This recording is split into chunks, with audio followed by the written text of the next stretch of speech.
You can, I think you all know that you can use here, arbitrators will allow hearsay at arbitration. Now, the problem with hearsay is that it's not as credible and convincing as live testimony, even though you can use it.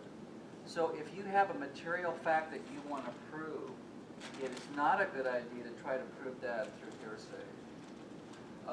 It's just not as convincing, it's not as credible, and I think, and I'd have to do some research, but I think if you've got some testimony on, the ultimate issue by way of hearsay, you may not have enough to prove your case. And Mike may know that. He may have done some research more recently than I have on that issue, but as the facts become more material, the more important it is for you to have a witness to prove those facts, rather than a live witness, rather than using hearsay. It's just not as convincing and credible. You don't want to you want to try to avoid using leading questions on direct. And the reason why you want to do that is that it looks like you're testifying instead of the witness testifying. And so that detracts from the credibility of your case. Now, a lot of times, though, you can't avoid using that. A couple of instances where you're probably going to use leading questions on direct. Sometimes the witness will forget the testimony that you prepped them.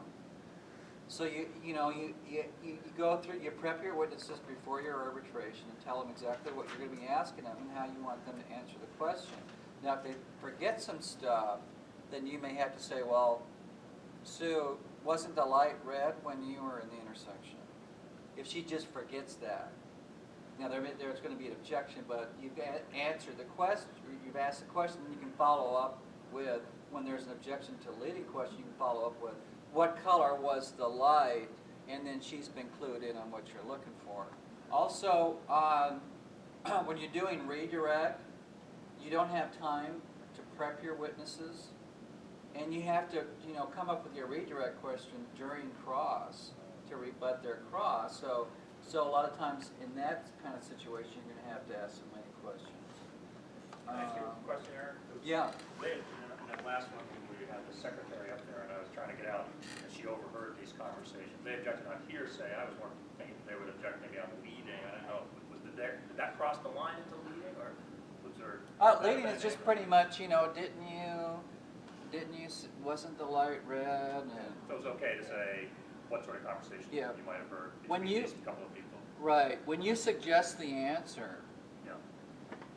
When you state the answer, Like isn't this the answer, then that's leading. If you say who, what, when, how, where, that's an open-ended question, which is not leading. Let's see. Now, also there was a lot of, they asked Rick, Steve did, a question that calls for a narrative answer, and that is, what happened between April 3rd and July 2nd. And so Rick just went off, for quite a few minutes.